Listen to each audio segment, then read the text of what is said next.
Olá pessoal, tudo bem? Eu sou o Wilson Rodrigues, aqui do Jefa Sorocaba. Estamos aqui para mais um programa Evangelho no Jefa. Muito obrigado a vocês que têm nos acompanhado, que têm prestigiado aqui os nossos programas. A gente vai iniciar fazendo a nossa prece de abertura, agradecendo mais uma vez a Deus nosso Pai, ao nosso Mestre Jesus, aos nossos amigos espirituais, para que estejam conosco mais esta noite, abençoando e iluminando o nosso Evangelho, abençoando e iluminando a cada um dos irmãos que estão nos acompanhando.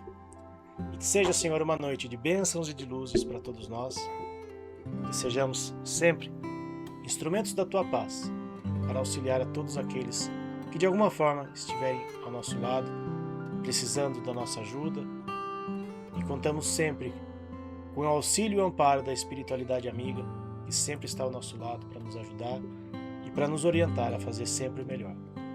Que assim seja, Senhor, graças a Deus e graças a Jesus. Bom, hoje vamos ler mais uma mensagem sobre a beneficência. Hoje a mensagem é de um espírito protetor, em Lyon, 1861. Meus caros amigos, todos os dias ouço alguns de vós dizerem: eu sou pobre, não posso fazer caridade. E todos os dias vos vejo faltar com a indulgência para com os vossos semelhantes. Não lhes perdoais coisa alguma, e vos transformais muitas vezes em juízes bem severos, sem vos perguntar se estaríeis satisfeitos que fizessem o mesmo convosco. A indulgência também não é caridade? Se somente podeis fazer a caridade indulgente, fazei-a ao menos, mas fazei-a com grandeza. Para os que fazem a caridade material, eu contarei uma história do outro mundo. Dois homens acabavam de morrer. Deus dissera: enquanto esses dois homens viverem, colocaremos em um saco cada uma de suas boas ações, e quando morrerem, pesaremos esses sacos. Quando chegou a última hora desses homens, Deus mandou que lhes levassem os dois sacos. Um estava pesado, grande, estufado, ressonando o metal dentro dele. O outro era muito pequeno e tão fino que se viam através do pano as raras moedas que continha. Cada um dos homens reconheceu o que era seu. Aqui está o meu, disse o primeiro. Eu conheço. Fui rico e distribuí bastante. Eis o meu, disse o outro. Sempre fui pobre. Infelizmente, não tinha quase nada para distribuir. Mas que surpresa! Quando os dois sacos foram colocados na balança, o maior tornou-se leve e o menor cresceu tanto que elevou em muito o outro lado da balança.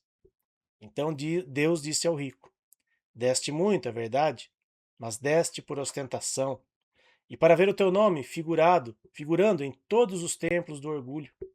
E além disso, ao dar, não te privaste de nada. Vai à esquerda e fica satisfeito por ser contada a esmola como alguma coisa.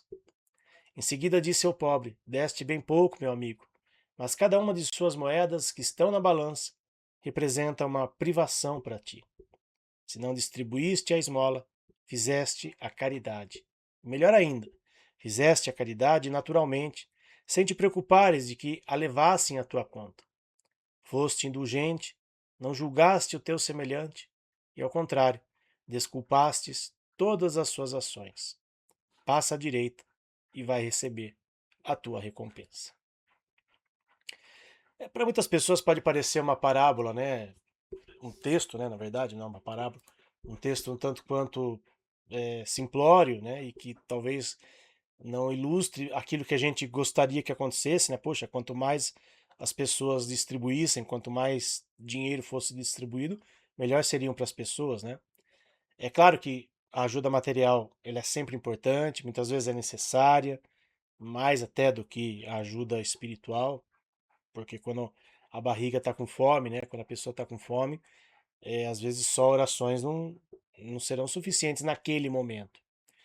Mas muitas vezes algumas caridades, né, algumas ajudas, elas têm como pano de fundo a ostentação, que inclusive até comentei sobre isso na semana passada.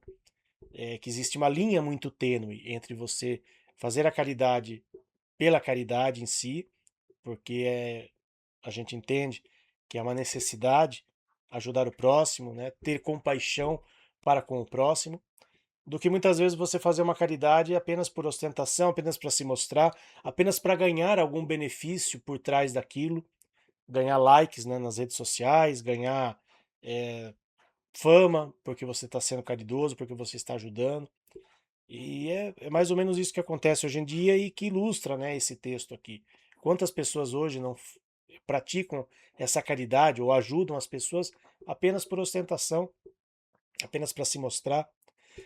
Então a gente precisa ter esse cuidado, saber até onde vai esse limite de realmente ajudar o próximo pela ajuda, do que ficar ajudando às vezes por uma situação que, né, não é legal.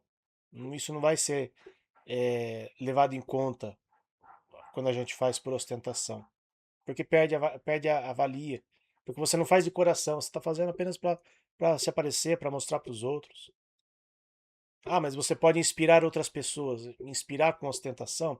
Enfim, é uma reflexão que a gente tem que fazer, né? Qual é a melhor forma da gente fazer a caridade de forma correta, de forma como Jesus gostaria que nós fizéssemos? A gente tem que sempre pensar dessa forma. O que Jesus faria no meu lugar ou como Jesus agiria numa situação como essa? Jesus fazia as coisas por ostentação? Ao contrário, muitas vezes ele fazia ajuda e falou, né, fique quieto, né, e segue o teu caminho, né, continue ajudando. Jesus não queria propaganda. E infelizmente o que a gente vê muitas vezes de algumas pessoas, até de algumas religiões, é que elas querem fazer as coisas com propaganda, para mostrar para os outros. Então, a gente precisa ter esse cuidado. É uma linha muito tênue, né, na verdade, entre a ajuda despretensiosa e a ajuda com ostentação. E acho que esse texto de hoje veio ilustrar mais ou menos isso que a gente vê nos dias de hoje, né? Às vezes pessoas que ajudam menos são as que ajudam menos, né, materialmente falando, mas elas estão se privando do pouco que elas têm. Muitas vezes tem mais valia do que aquele que dá muito e que muitas vezes tá dando da sua sobra, né, na verdade. Não está se privando de nada para ajudar o próximo. Então, para a gente pensar um pouquinho a respeito. E eu convido vocês agora para juntos fazermos as vibrações pelos nossos irmãos animais.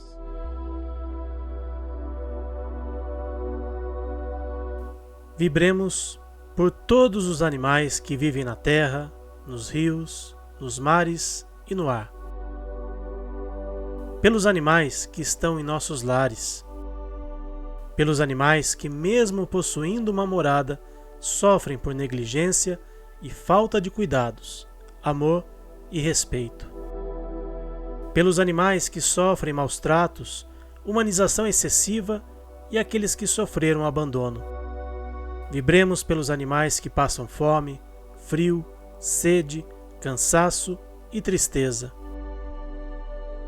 Pelos animais adoecidos e aqueles que encontram-se internados em clínicas veterinárias. Vibremos pelos animais que são explorados nos zoológicos, nos experimentos laboratoriais, nos espetáculos de entretenimento humano e os que são obrigados ao trabalho incessante sem o respeito às regras de bem-estar animal.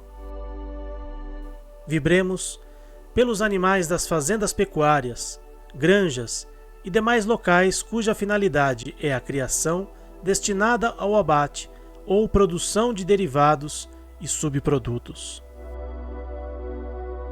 Vibremos pelos animais silvestres, que são levados pelo tráfico, e por aqueles que sofrem interferências negativas do homem em seu habitat natural, como os animais marinhos, afetados pela poluição, e aqueles que são vítimas de desmatamentos e queimadas.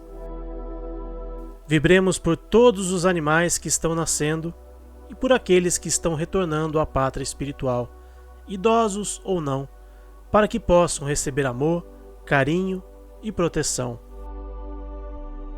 Vibremos também pelas ONGs, protetores individuais e todos aqueles que procuram fazer o bem a nossos irmãos menores, enviando força e discernimento para continuarem o seu trabalho no bem.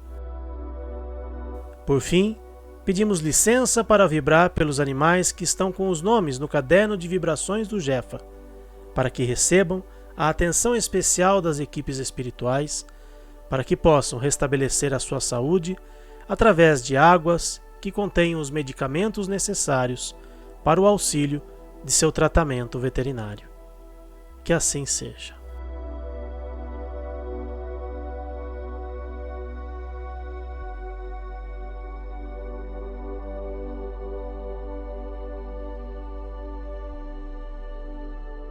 Obrigado a todos que estiveram conosco em mais esta quarta-feira e até semana que vem, se Deus quiser. Tchau, pessoal. Fiquem com Deus.